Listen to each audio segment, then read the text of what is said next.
आज की वीडियो थोड़ी सी मैंने लंबी करके बनाई है। अच्छा, मैं आपसे कुछ चीज़ें शेयर करना चाहती हूँ, ठीक है।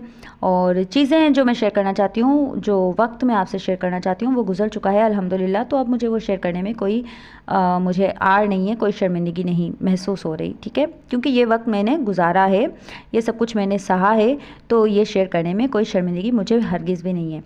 अस्सलाम वालेकुम, उम्मीद करती हूँ आप सब ठीक होंगे। वेलकम हो गया आपका मेरे यूट्यूब चैनल ज़िंदगी डायरी में। प्लीज़ वीडियो को एंड तक ज़रूर देख कर जाइएगा। आज मैं आपसे कुछ ऐसी बातें शेयर करना चाहती हूँ जो कि किसी के लिए भी बहुत मुश्किल हो सकता है, मेरे लिए भी थोड़ा मुश्किल हो रहा है, लेकिन मैंने सोचा कि ये चीज़ें भी आपसे शेयर करनी चाहिए मुझे, क्योंकि मेरे चैनल का नाम ही ऐसा है ज़िंदगी डायरी। तो ज़िंदगी की डायरी का जो ये एक सफ़ा है ना, ये मैं आज आपको पढ़कर सुनाने जा रही हूँ, तो प्लीज़ वीडियो को एंड तक ज़रूर देखिएगा। अच्छा जी, ये जो घर आप देख रहे हैं ना, ये वो घर है जहाँ मैं पहले रहने आई थी, इस इलाके में, ठीक है। इस घर का भी क्या सीन था कि ये घर मैंने पसंद नहीं किया था, पसंद किया था मतलब अच्छा था, लेकिन यहाँ पर पेंट वगैरह नहीं किया हुआ था, वायरिंग नहीं थी। तो इन्हीं मालिक मकान का एक दूसरा घर था, 2 कमरों वाला, बड़ा अच्छा सा, वो बहुत तरीके से बना हुआ अच्छा सा घर था। वो मैंने पसंद किया था और मैंने टोकन भी दे दिया था इनको। उसके बाद मैं घर आ गई थी, फिर मैंने पुराने मालिक मकान को बताया कि मैं शिफ्ट हो रही हूँ, तो उन्होंने फिर दूसरों को बताया, तो उनका घर भी किराए पर चला गया, ठीक हो गया। उसके बाद मुझे नए मालिक मकान की कॉल आती है कि आप जिस घर का टोकन देकर गए हैं ना, वो जो घर है, मुझे तो पता ही नहीं था, मेरे बेटे ने भी उसका टोकन किसी से लिया हुआ था, तो वो आके बड़ा तमाशा लगा रहे हैं यहाँ पे। तो आप एक काम करो, या तो आप ये दूसरा वाला घर किराए पे ले लो, या तो आप अपना टोकन वापस लेके जाओ। अब मसला क्या था कि मैं टोकन वापस नहीं ले सकती थी, क्योंकि मेरे जो पुराने मालिक मकान थे उन्होंने भी किसी से लिया हुआ था, तो ये सारे मसले मसाइल बढ़ जाने थे। तो मैंने सोचा कोई बात नहीं, ये घर भी मुझे वैसे ही अच्छा लगा है, तो कोई बात नहीं, मैं यहाँ आ जाती हूँ रहने के लिए। इस तरह से मैं यहाँ पर शिफ्ट हो गई। अच्छा, यहाँ शिफ्ट होने से पहले, क्योंकि इस घर में वायरिंग नहीं की हुई थी, गेट वगैरह नहीं था, तो इन्होंने मुझसे पैसे मांगे कि आप मुझे इतने इतने पैसे दो और मैं यहाँ पे वायरिंग करवा देता हूँ और गेट लगवा देता हूँ। तो मैंने इनको 60,000 दिए थे, और वो 60,000 मैंने पता नहीं कितने टाइम से मैंने सेविंग कर करके जमा किए थे। और जब मैंने वो उनको 60,000 रुपये दिए ना, तो मुझे बिल्कुल अंदाज़ा नहीं था। मैंने सोचा चलो ये एडवांस के तौर पर इनके पास रखे रहेंगे, जब भी हम घर खाली करेंगे तो हमें हमारी रकम मिल जाएगी। लेकिन वो बाद में जब ये बात हुई तो उन्होंने कहा नहीं नहीं, ये एडवांस नहीं है, ये तो मैं किराए में से काट लूँगा पैसे, मैं तो सिर्फ 10,000 रखूँगा एडवांस के तौर पर, बाकी मैं किराए में से काट लूँगा।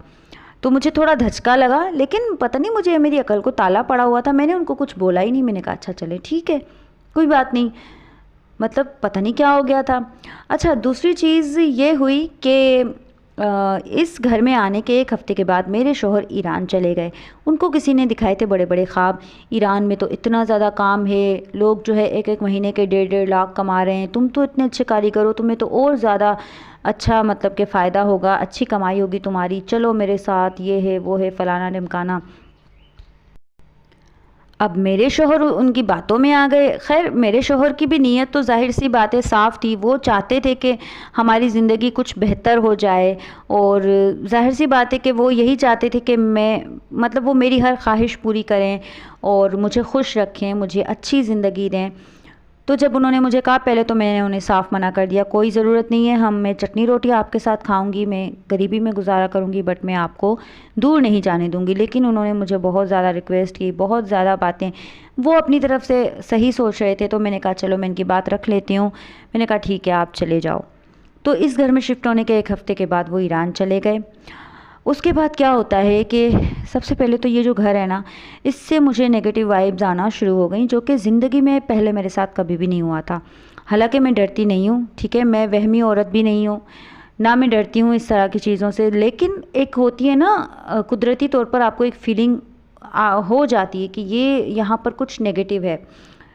तो वो मुझे होता था, और फिर कुछ ऐसे छोटे मोटे वाक़यात होने लगे ना कि मतलब कि कंफर्म हो गया कि कुछ तो नेगेटिव है यहाँ पर। अच्छा, ये जो नीम का पेड़ है ना, इससे कोई लेना देना नहीं है, मुझे इससे बिल्कुल डर नहीं लगता था। इनफैक्ट मैं जहाँ सोती थी तो मेरी खिड़की से ये साफ दिखता था, आधी रात को भी मेरी आंख खुलती थी, मेरी नज़र इस पेड़ पे जाती थी, मुझे कभी भी डर नहीं लगा। तो इस पेड़ का इससे कोई ताल्लुक़ नहीं है। लेकिन कोई कोई घर ऐसे होते हैं जो बहुत ज़्यादा नेगेटिव वाइब्स देते हैं, तो ये भी कुछ इसी तरह का घर था। लेकिन अब मैंने रहना तो था यहाँ पे, क्योंकि शौहर चले गए थे ईरान, तो सब कुछ इतना आसान नहीं होता। ठीक है, तो मैं फिर भी रहती थी, नमाज़ें पढ़ती थी, कलाम पाक पढ़ती थी, और मैं तेज़ तेज़ आवाज़ में सूरह बकरा चला के रखती थी। तो इस तरह से जो है ना मेरा गुजारा हो रहा था। अच्छा, शुरू में हमारे मालिक मकान बड़े अच्छे अच्छे रहे हमारे साथ, और जो मेरे शौहर ईरान गए ना, तो वहाँ सीन क्या हुआ कि वो तो बेचारे अच्छी नीयत लेकर गए थे, लेकिन वो जो उनको लेके गया था ना, उसने बस वो ख्वाब ही दिखाए थे। मतलब कि मेरे शौहर जो है वो 3-3 महीने तक पैसे नहीं भिजवाते थे।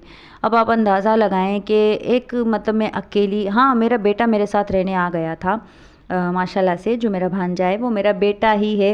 वो मुझे आपा कहता है, तो उसने कहा आपा अकेली है, मैं आपा के पास रहने जा रहा हूँ, अकेला कैसे छोड़ूं मैं आपा को, तो वो मेरे पास रहने आ गया था। लेकिन अब जाहिर सी बात है कि हम 2 लोग थे घर में, तो सब कुछ चाहिए होता है, हर चीज़ की ज़रूरत पड़ती है, ठीक है ना। लेकिन 3-3 महीने तक वो पैसे नहीं भिजवाते थे। अब जब मैं उनको फ़ोन करूं, मैसेज करूं, अब वो बेचारे वहाँ मजबूर, क्योंकि उनके हाथ में कुछ भी नहीं था। वो जो बंदा लेके गया था ना, उसी के हाथ में सब कुछ था। वो बेचारे फिर उनको कहते थे। तो इस तरह करके 3-3 4-4 महीने गुजर जाते थे। 3-3 4-4 महीनों के बाद 60-70 हज़ार भिजवाते थे। उसमें भी क्या होता था कि किराया जो चढ़ जाता था वो देती थी, बिल के पैसे जो चढ़ जाते थे वो मालिक मकान को देती थी, फिर थोड़ा बहुत राशन लेकर रखती थी। वो कितने दिन चलता, मतलब 3-4 महीने तो नहीं चल सकता था, चाहे मैं जितना भी मैनेज कर लूँ, जितनी भी कर कसर कर लूँ, लेकिन ये मुमकिन ही नहीं था किसी भी सूरत में। तो होता क्या है कि फिर जो है आहिस्ता आहिस्ता मैं बीमार होना शुरू हो गई। मतलब आप यकीन करें, फाकों की नौबत तक आ चुकी थी मेरे घर में। मैंने फाके तक मतलब कि कई बार ऐसा होता था, इतना होता था, मैं अपने बेटे को दे देती थी, मैं नहीं खाती थी। वो कहता था कि आप भी खाएं, तो मैं कहती थी नहीं मुझे भूख नहीं है, मैं बाद में खाऊंगी। इस तरह से मैं ना उसे टाल देती थी।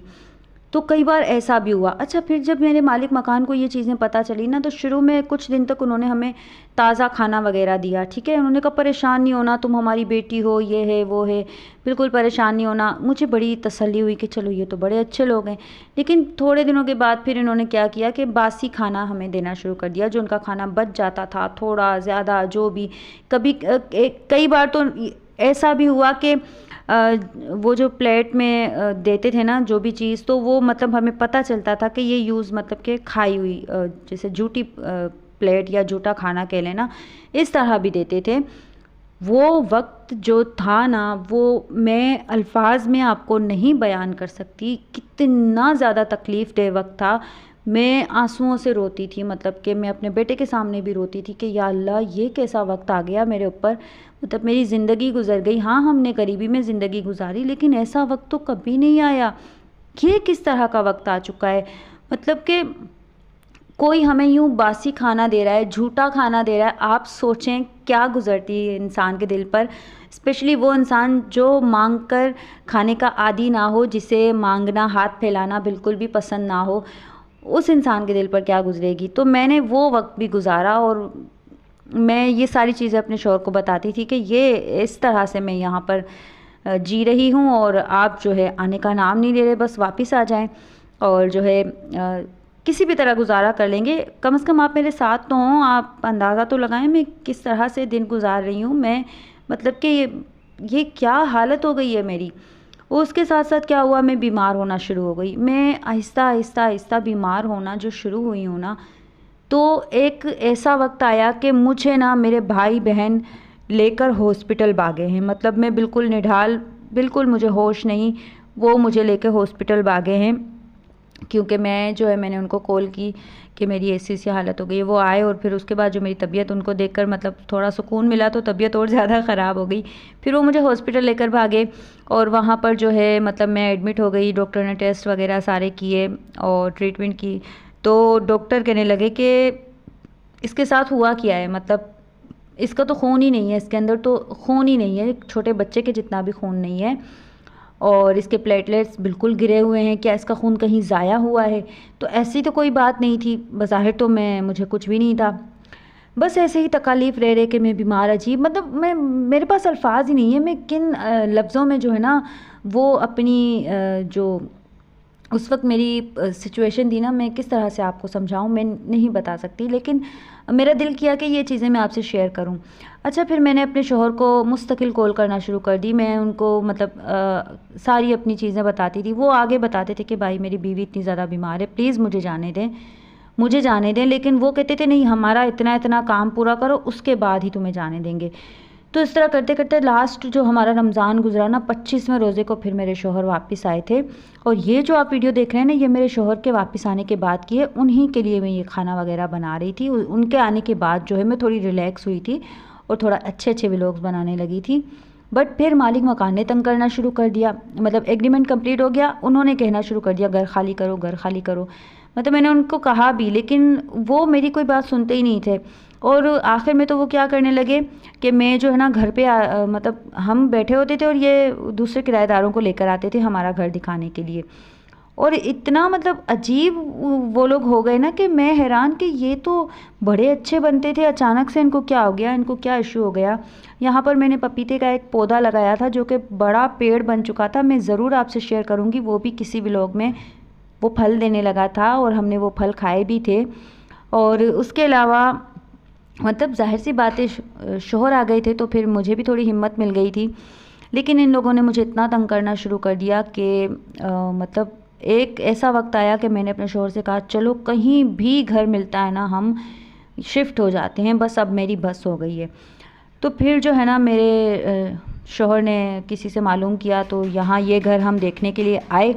और जब ये घर देखा तो मैंने कहा चलें ठीक है, हम फ़िलहाल जो है ना यहाँ शिफ्ट हो जाते हैं, बाकी की बाद में देखेंगे। तो इस तरह से मैं यहाँ पर आई हूँ, ठीक है। अब यहाँ पर जो भी मसले मसाइल हैं, लेकिन अल्हम्दुलिल्लाह ऐसी कोई भी बात नहीं है, ना कुछ नेगेटिव वाइब्स आती हैं, ना मालिक मकान हमारे ऐसे हैं, वो तो मतलब आते भी नहीं हैं हमारी तरफ। तो ये वक्त भी मैंने गुजारा है। अब अल्हम्दुलिल्लाह ये वक्त गुज़र चुका है और काफ़ी वक्त जो है बेहतर हो चुका है। अल्लाह ताला आगे भी अच्छा करेगा। मैंने सोचा ये चीज़ें भी मैं आपसे ज़रूर शेयर करूं कि ये ऐसा वक्त भी मैंने गुजारा है। तो वक्त कभी भी एक सा नहीं रहता, वो गुजर ही जाता है, चाहे अच्छा हो या बुरा। तो उम्मीद करती हूँ मेरी वीडियो आपको अच्छी लगी होगी। ये व्लॉग जो आपने देखा ये आपको अच्छा लगा होगा। प्लीज़ कमेंट सेक्शन में ज़रूर बताइएगा कि आपको कैसा लगा। उम्मीद करती हूँ कि अच्छा लगा होगा। और इंशाल्लाह मैं मिलूँगी फिर नेक्स्ट व्लॉग में आपके साथ। तब तक के लिए दुआओं में याद रखिएगा। अल्लाह हाफिज़।